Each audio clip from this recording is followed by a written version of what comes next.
नमस्कार दोस्तों। देखिए, आज हम लोग एक वीडियो में डिस्कस करेंगे कि इम्पोर्टेंट टॉपिक के बारे में जिस पे हमेशा बोर्ड एग्जाम में क्वेश्चन आपका आया हुआ है, आता है और हमेशा आएगा। Inverse of A given matrix, यानी किसी भी मैट्रिक्स का इन्वर्स कैसे काउंट करेंगे, और वो भी हम एडजॉइंट मेथड से। बेसिकली हमारा टारगेट ये है कि जो आपका मैट्रिक्स का और डिटर्मिनेंट्स का जो एप्लीकेशंस है, आपका मैट्रिक्स और डिटर्मिनेंट का एप्लीकेशंस, वो एप्लीकेशंस लीनियर इक्वेशंस को, यानी कि सिस्टम ऑफ इक्वेशंस अगर आपको गिवन है तो उसको सोल्व करने में यूज होता है, जो हम लोग उसके लिए इन्वर्स निकालना सीखेंगे और उस क्वेश्चन को अटेम्प्ट करना सीखेंगे। ठीक है, क्योंकि वो एक्चुअली बहुत इंपॉर्टेंट है और क्वेश्चन नंबर वो जो हाईएस्ट मार्क्स में क्वेश्चन आता है आपका 8 मार्क्स का, एक क्वेश्चन हमेशा आपको लगभग दिख जाता है हर सेट में। अगर आप अनसोल्व सोल्व कर रहे हैं तो भी आपको एक पेपर वहाँ पे क्वेश्चन दिख जा रहा है इस टॉपिक पे। ठीक है, चलिए हम लोग इन्वर्स निकालना सीखेंगे किसी भी गिवन मैट्रिक्स का। देखिए, सबसे पहले कोई भी मैट्रिक्स अगर आपको गिवन होती है तो उसको हम हमेशा इसी फॉर्म में लिखा जाता है किसी भी गिवन मैट्रिक्स को। इन जनरल ए बराबर ए आई जे एम बाई एन, जहाँ पे जो ये आई है ये रिप्रेजेंट करता है आपकी कि वो किस रो का एलिमेंट है, और जे रिप्रेजेंट करता है ये कॉलम का एलिमेंट है आपका। तो इसको अगर हम लोग को लिखें, जैसे इसमें आपको पता चल रहा है कि एम है उसकी नंबर ऑफ रोज उसके अंदर, क्योंकि रो को प्रायोरिटी मिलती है, और उसके बाद एन है उसके कॉलम। तो बेसिक आपको आइडिया होगा इसका। तो इसका बेसिकली हम लोग इस तरीके से लिखा जाएगा ए 11 A12, यानी कि फर्स्ट रो ही है ना आपकी ये, और कॉलम बदलते जाएंगे आपके, और अप टू A1 कॉलम है आपके एन, तो A1। इसी प्रकार फिर ये A21 A22 और इसी प्रकार A2n। ठीक है, इसी प्रकार AM1 AM2 और यहाँ पे AMN। ठीक है, तो ये M बाई एन की मैट्रिक्स बन गई आपकी। ठीक है, अब इस मैट्रिक्स से जुड़े हुए ना कुछ हमारे पास, जैसे मैट्रिक्स से जुड़ा हुआ एक डिटर्मिनेंट होता है, तो मैट्रिक्स के डिटर्मिनेंट का मतलब यही होता है कि इस तरीके से ए आई जे, और यहाँ पे एम बाई एन। ध्यान रखना कि जब आप किसी भी मैट्रिक्स का डिटरमिनेंट बनाते हो तो उसके लिए कंडीशंस ये है कि मैट्रिक्स आपकी स्क्वायर मैट्रिक्स होनी चाहिए, यानी कि उसका जो ऑर्डर है आपका वो सेम रहना चाहिए, एम बाई एन ना रह के दोनों का कंडीशंस आपके, दोनों का जो number of row number of column आपके सेम रहने चाहिए आपके, इस तरीके से। तो ये डिटर्मिनेंट बनता है किसी भी गिवन मैट्रिक्स का। ठीक है, अब चलिए किसी भी मैट्रिक्स के डिटर्मिनेंट से संबंधित आपके, जैसे एक टर्म्स होती है जिसको कहते हैं हम लोग किसी भी डिटरमिनेंट का, या फिर माइनर, और माइनर का मतलब होता है आपका उपसारणिक। ठीक है, किसी भी माइनस का मतलब उपसारणिक। उपसारणिक का मतलब क्या समझिए, जैसे मान के चलिए कि ये आपको डिटरमिनेंट दे रखा है, मतलब 3/3 मोस्टली हम लोग कंसिडर करते हैं। A13 A21 A22 A23 and A31 A32 और A33, ये आपका डिटर्मिनेंट है आपका। ठीक है, कोई भी डिटर्मिनेंट है आपका किसी भी मैट्रिक्स का।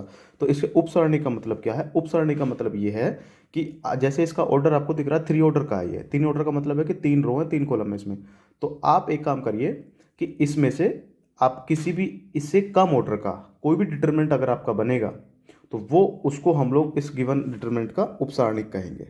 उपसारणिक का मतलब क्या है, जैसे इसमें नंबर ऑफ ये एलिमेंट है आपका, तो अगर आपको इसका माइनर निकालना, मतलब हर एक एलिमेंट का माइनर निकलता है आपको डिटर्मिनेंट के अंदर, तो अगर आपको इसका माइनर निकालना है तो इसको माइनर निकालने के लिए आपके इसके रो वाले एलिमेंट को खत्म करिए, इसके कॉलम वाले एलिमेंट खत्म करिए, मतलब उससे कम ऑर्डर का जो भी बचेगा आपका वही, जैसे इसमें आपको दिख रहा होगा ये बच रहा है A22 A23 A32 and A33, ये जो बच रहा है आपका इसी को हम लोग माइनर बोलते हैं, यानी कि उपसारणिक बोलते हैं। इस एलिमेंट को पोजीशन कितनी है, 1 1 पोजीशन है इसकी, तो इसको हम लोग M11 से रिप्रेजेंट कर सकते हैं। इसी प्रकार हम किसी भी गिवन डिटर्मिनेंट के अंदर किसी भी एलिमेंट्स का माइनर हम लोग निकाल सकते हैं। माइनर कैसे निकालते हैं, उस जो भी एलिमेंट का माइनर निकालना है उसके रो वाले एलिमेंट खत्म करिए, उसके कॉलम वाले एलिमेंट खत्म करिए, जो भी बाकी एलिमेंट्स बचेंगे उनका डिटरमिनेंट ही उसका माइनर कहलाएगा यहाँ पे। जैसे एग्जांपल के तौर पे आपको मान के चलिए कि एक डिटरमिनेंट दे रखा है, जैसे ये यही मान लिया मैंने 3 2 1, ये मान लिया। आपको इस वाले एलिमेंट का अगर माइनर निकालना है तो पहले इसकी पोजीशन देखिए, पोजीशन इसकी आएगी, आपको दिख रहा होगा फर्स्ट रो थर्ड कॉलम है, तो इसकी पोजीशन A13 बनेगी, यानी कि आप यहाँ पे M13 निकालेंगे। तो मैंने आपको बताया कि इसके रो के एलिमेंट खत्म करिए, इसके कॉलम के एलिमेंट खत्म करिए, जो भी बाकी बचा हुआ है उसका डिटरमिनेंट निकालिए। तो 1 0 3 2, तो डिटरमिनेंट कैसे निकलता है, दिस इंटू दिस, यानी कि 2 माइनस का 0 बराबर कितना हो गया आपका 2, इसका माइनर आपका 2 आ गया यहाँ पे। तो इस तरीके से तो हम लोग किसी भी गिवन मैट्रिक्स का माइनर काउंट करते हैं। ठीक है, आई होप आपको क्लियर हो गया होगा। माइनर के बाद अब आपका नंबर आता है किसी भी गिवन मैट्रिक्स के माइनर के साथ एक और चीज जुड़ी रहती है जिसको कहते हैं हम किसी भी एलिमेंट का सहगुणनखंड। ठीक है, सहगुणनखंड, यानी कि इसको हम लोग इंग्लिश में बोलते हैं किसी भी एलिमेंट का कोफैक्टर। अब देखिए कोफैक्टर का मतलब क्या है, एक्चुअल में देखिए कोफैक्टर से ही संबंधित होता है आपका, माइनर से संबंधित होता है, बस इसमें डिफरेंस आ जाता है आपका, चिन्ह का डिफरेंस आ जाता है, बस प्लस या माइनस वाले चिन्ह का डिफरेंस आ जाता है। कैसे देखिए, कोफैक्टर के लिए हम लोग पोजीशन वाइज सिर्फ चिन्ह देखा जाता है। अब चिन्ह देखिए कैसे देखेंगे हम लोग किसी भी गिवन एलिमेंट्स का, जो भी डिटरमिनेंट का दे रखा है आपको। देखिए माइनर को जैसे मैंने आपको बताया था, हम लोग पोजीशन वाइज एम आई जे से रिप्रेजेंट करते हैं। कोई भी एलिमेंट आपका ए आई जे है, उसका माइनर एम आई जे होगा। को फैक्टर्स को रिप्रेजेंट करेंगे हम लोग मोस्टली सी आई जे से। आई का मतलब रोज और जे का मतलब कॉलम की कौन सा एलिमेंट है। तो इसमें केवल और केवल देखिए ये आपको एक्स्ट्रा आएगा और बाकी इसका जो माइनर रहेगा ये रहा। मतलब प्लस या माइनस चिन्ह ही आता है आपका माइनर का कोफैक्टर बनने में। आपको पोजीशन, उसकी जो पोजीशन आएगी यानी कि कॉलम, जो भी नंबर ऑफ रोज और कॉलम्स को ऐड करके -1 की पावर में करके उसके बाद माइनर आ जाएगा उसका। और हम लोग ऐसे किसी भी गिवन एलिमेंट्स का कोफैक्टर निकाल पाएंगे। जैसे एग्जांपल देख लीजिए इसका, क्योंकि आपने बेसिक इसका पढ़ा हुआ तो इसलिए मैं थोड़ा सा अपने मेन टॉपिक पे जाना चाह रहा हूँ। जैसे मान के चलिए कि आपको गिवन है ये 1 2 3 1 4 6 3 2 1। आप अगर मान के चलिए कि आपको इसका कोफैक्टर निकालना है इस वाले एलिमेंट्स का, ये वाले एलिमेंट का, तो पहले इसकी पोजीशन देखिए कितनी आएगी। पोजीशन है इसकी A22, second row second column. तो अगर आपको इसका सबसे पहले कोफैक्टर निकालने के लिए इसका माइनर निकालना पड़ेगा। तो इसका जो माइनर बनेगा, इसका माइनर बनेगा आपका M22। तो माइनर कैसे निकलेगा इसमें, जैसे अभी मैंने आपको पीछे बताया कि माइनर के लिए उसके रो एलिमेंट खत्म करिए, उसके कॉलम एलिमेंट खत्म करिए, जो भी बचेगा आपका डिटर्मिनेंट उसी का। तो 1 3 3 1 डिटर्मिनेंट बच गया। तो 1 इंटू 1 माइनस 3 इंटू 3 यानी कि 1 माइनस 9 हो गया। तो बेसिकली कितना आ गया इसका, -8 आ गया। अगर आपको इसका कोफैक्टर निकालना है C22, तो -1 की पावर रो सेकंड रो है और कॉलम भी सेकंड है इसका, और माइनर कितना आ गया आपका इसका -8। तो ये -1 की पावर 4 इंटू में आपका -8 आ गया। तो -1 की इवन पावर है तो प्लस हो जाएगा। तो बेसिकली इसका कोफैक्टर कितना आ गया आपका -8 आ गया। मतलब आप इस तरीके से कोफैक्टर निकाल पाएंगे। और आप जो भी जैसे इसमें 3/3 की ये 9 एलिमेंट हैं आपके, इनमें से आप किसी भी एलिमेंट्स का माइनर और किसी भी एलिमेंट्स का कोफैक्टर को आराम से इसी तरीके से निकाल सकते हैं। माइनर निकालने का तरीका मैंने आपको बताया है कि जिस एलिमेंट का माइनर निकालना है पोजीशन का, उसके रो खत्म करिए, कॉलम खत्म करिए, उसका जो डिटरमिनेंट बचेगा वो माइनर कहलाएगा। और कोफैक्टर निकालने के लिए आपको केवल -1 की power i plus J add करना पड़ेगा। ठीक है, तो सहखंडज हो गया आपका। अब चूंकि हम हर एक एलिमेंट का सहखंडज निकाल पाएंगे, तो इसलिए अब आपका आएगा किसी भी गिवन मैट्रिक्स, अगर कोई भी आपको एक मैट्रिक्स गिवन है, अगर आप उन मैट्रिक्स के हर एक एलिमेंट्स का आप क्या नाम है सेकंड कोफैक्टर्स निकाल लोगे, तो एक मैट्रिक्स जो जनरेट होगी वहाँ पे कोफैक्टर्स मैट्रिक्स जनरेट होगी। ठीक है, कोफैक्टर मैट्रिक्स। तो अब बोलेंगे यहाँ पे अगला टॉपिक आएगा सह गुणनखंडज आव्यूह, यानी कि सह गुणनखंड आव्यूह, किसी भी मैट्रिक्स का सह गुणनखंड आव्यूह। ये कैसे निकलता है आपका सह गुणनखंड आव्यूह।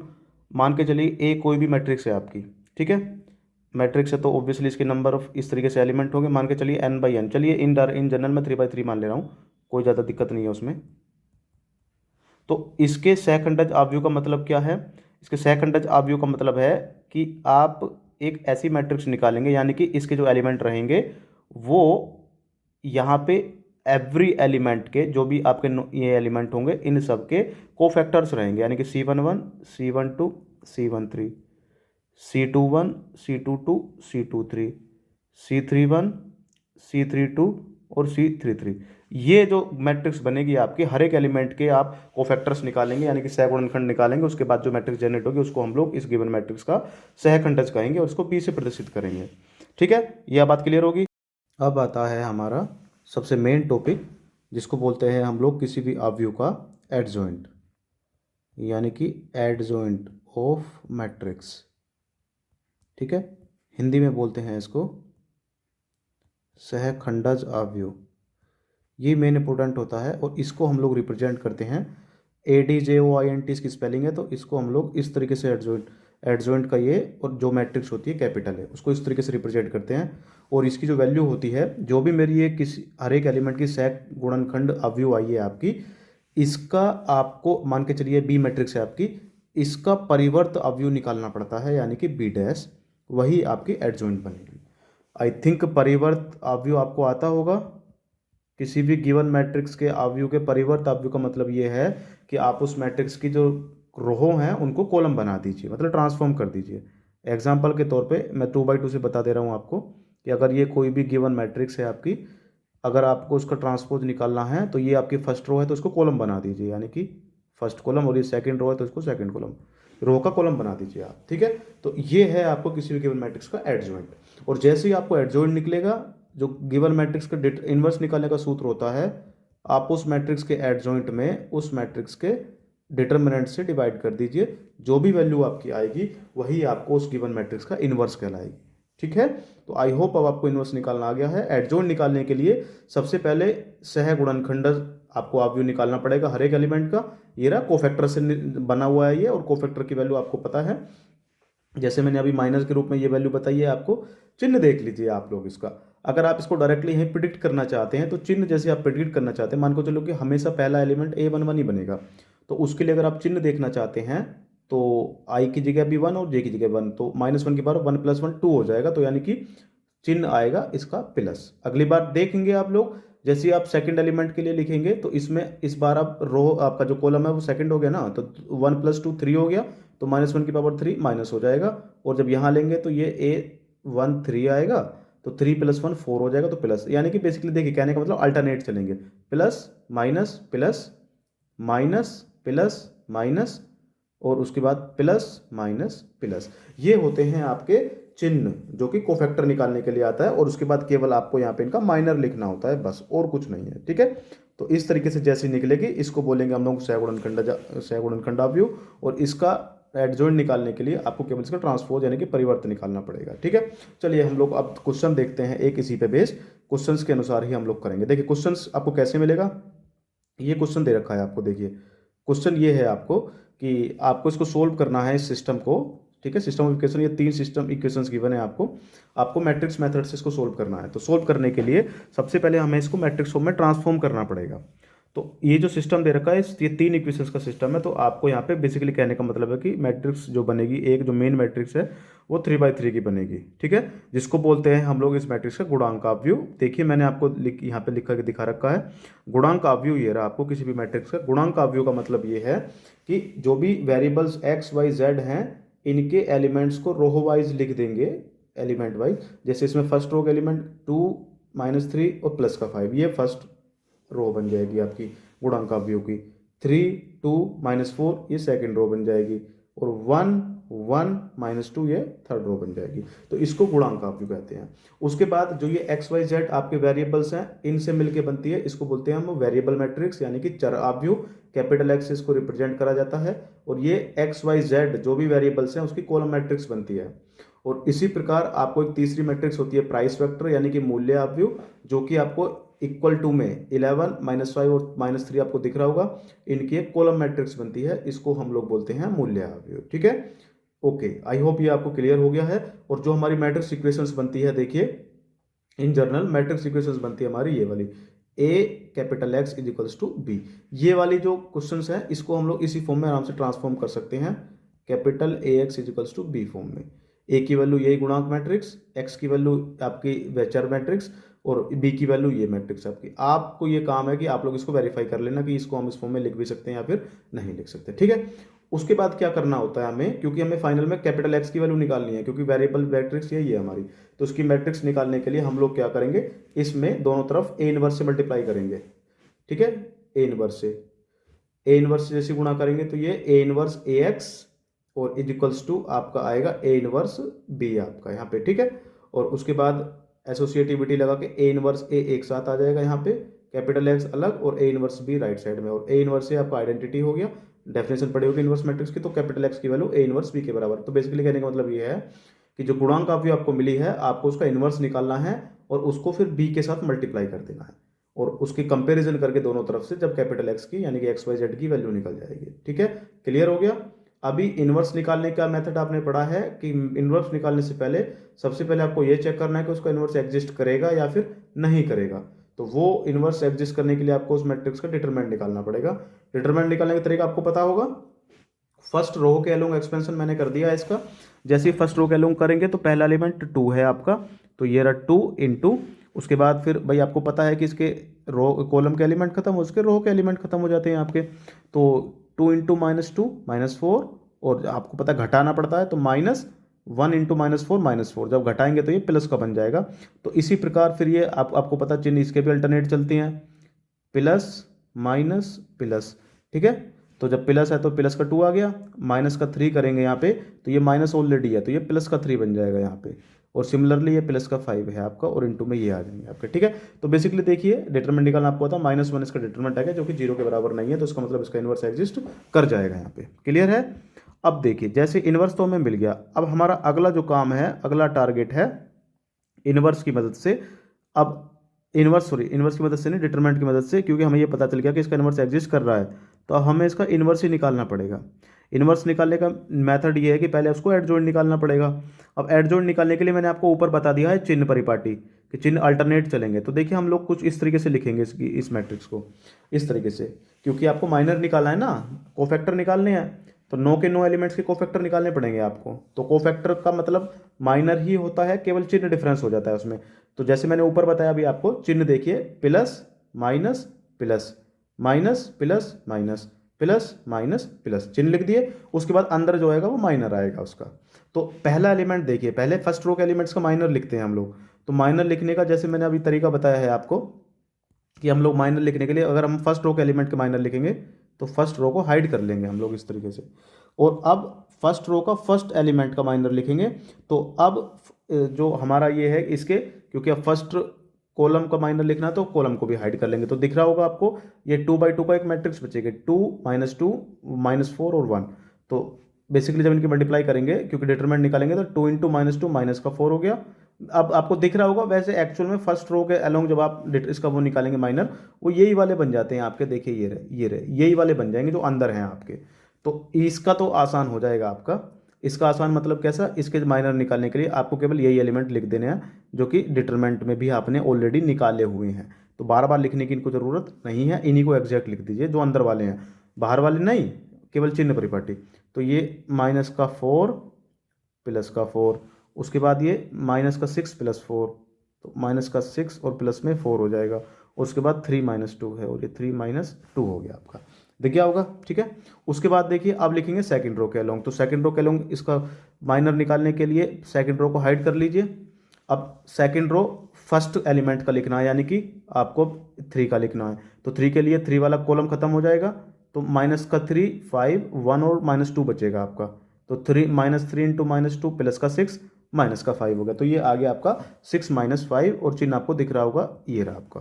सिमिलरली उसके बाद जब अब इस 2 का निकालेंगे यहाँ पे, इस वाले 2 का, तो ये वाले इसका कॉलम खत्म हो जाएगा, तो ये बचेगा 2 5 1 -2। तो ये -2 इंटू 2 -4 हो गया, और -5 हो गया, -4 -5। और उसके बाद फिर थर्ड वाले का लिखेंगे, यानी कि -4 का करना पड़ेगा आपको अब। तो इस बार ये वाला कॉलम खत्म हो जाएगा आपका, तो ये बचेगा 1 इंटू 2 प्लस का 2, और माइनस माइनस प्लस का 3, 2 + 3 बच जाएगा आपका यहाँ पे, ठीक है। 2 + 3 हो गया, ये सेकंड रो का हो गया। अब इसी प्रकार थर्ड रो का करेंगे हम लोग। थर्ड रो के लिए इस बार थर्ड रो को हाइड कर देंगे, ठीक है, और इसको अनहाइड कर देंगे ऊपर वाली को। तो फर्स्ट रो का जब इस फर्स्ट एलिमेंट का लिखेंगे, यहाँ पे इस एलिमेंट का लिखेंगे, तो इसको हाइड कर लेंगे। तो -12 आपको दिख रहा होगा आई थिंक। अब तो इसको डायरेक्टली मैं कर दे रहा हूँ, अब ये आएगा आपका 12 -10, और सेकंड वाला आएगा आपका यहाँ पे -8 -15 -15, और थर्ड वाले में आएगा आपका 4 + का 9, ठीक है, ये आएगा आपका 4 + 9। अब इसको सोल्व कर लो थोड़ा सा, ठीक है। तो जैसे इसको आप सोल्व करेंगे, ये सोल्व करने के बाद आएगा आपका चिन्ह सहित 0 2 1 -1 -9 और -5 और 2 23 और यहाँ पे 13 दिख रहा होगा आपको, ठीक है, चिन्ह के साथ मल्टीप्लाई करके।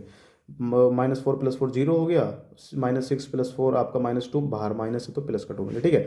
अब जैसे मैंने अभी बताया था आपको, एडजॉइंट क्या होगा, अब ये जो मैट्रिक्स आई है, ये सह गुणनखंड में अवयव आई है, इसके ट्रांसपोज निकाल लीजिए, यानी कि जो एडजॉइंट आएगा वो बी का परिवर्त अवयव आएगा, यानी कि B' के बराबर।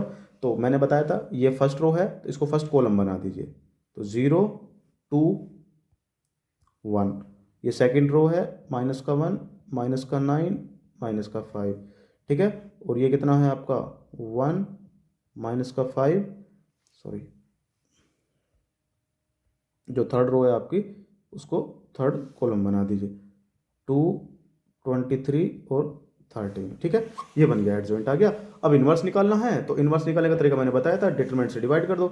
आपको दिख रहा होगा डिटरमिनेंट कितना था ऊपर, इस मैट्रिक्स का डिटरमिनेंट -1 था, तो क्या करना है आपको, केवल माइनस से मल्टीप्लाई कर देनी है इसके अंदर, ठीक है, एडजॉइंट में, ठीक है, माइनस से मल्टीप्लाई कर दो इसमें केवल, वही आपका इन्वर्स आ जाएगा। तो ये 0 प्लस का 1 माइनस का 2, -2 प्लस का 9 माइनस का 23, ये माइनस का 1, ये प्लस का 5 हो जाएगा और ये माइनस का 13 आ जाएगा, ठीक है। अब ए इनवर्स आपका निकल गया है। अब ए इनवर्स का मान समीकरण नंबर फर्स्ट में रख दो अब यो समीकरण में, तो समीकरण बचेगी आपकी ये वाली, कैपिटल एक्स बराबर ए इनवर्स भी, ए इनवर्स का मान ये रहा आपका 0, 1 माइनस का 2 -2, 9 -23 -1 5 और आपका माइनस का 13, और बी की वैल्यू कैपिटल एक्स, बी की वैल्यू थी आपकी 11 -5 -3, 11 माइनस का 5 और -3, मल्टीप्लाई कर दो आप इनकी। अब देखिए मल्टीप्लाई करिए, रो बाई कॉलम करेंगे तो आपको दिख रहा होगा ये 3/3 की है और ये 3/1 की है, तो जैसे मैंने आपको बताया था ये खत्म हो जाएगा तो 3/1 की बचेगी आपकी मैट्रिक्स। 3/1 का मतलब है 3 रो 1 कॉलम, यानी कि एक कॉलम मैट्रिक्स ही बचेगी आपकी ये वाली। तो देखिए मल्टीप्लाई करिए, चलिए 0 की मल्टीप्लाई 11 में तो 0 आ जाएगा, आपको पता है मल्टीप्लाई में जोड़ते हैं, प्लस 1 की करेंगे -5 में तो ये माइनस का 5 हो जाएगा आपका, 0 माइनस का 5, और -2 की करेंगे -3 में तो ये प्लस का 6 हो जाएगा आपका, ठीक है। तो फर्स्ट की प्रोडक्ट हो गया आपका। अब सिमिलर करिए सेकंड रो का, फर्स्ट कॉलम इस सिमिलरली कॉलम में प्रोडक्ट करिए अब आप, ठीक है, करिए चलिए। -2 की 11 में हो जाएगी तो ये माइनस का 22 हो जाएगा, प्लस 9 की -5 में होगी तो ये माइनस का 45 हो जाएगा, -23 की -3 में करेंगे तो प्लस का 69 हो गया ये। उसके बाद फिर आप थर्ड रो की करेंगे, -1 की 11 में करेंगे तो माइनस का 11, +5 की -5 में करेंगे तो माइनस का 25, और -13 के +3 में करेंगे तो प्लस का 39, ये आ जाएगा आपका।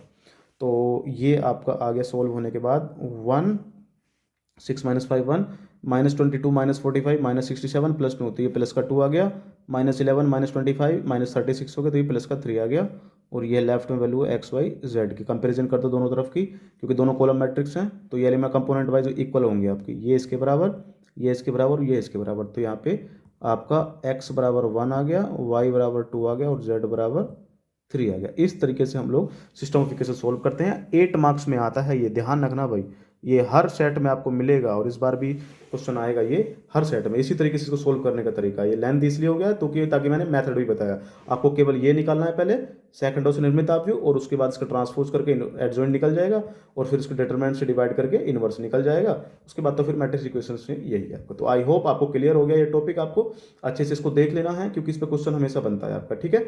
ओके चलिए फिर मिलते हैं नेक्स्ट वीडियो में किसी नए टॉपिक के साथ, तब तक के लिए थैंक यू।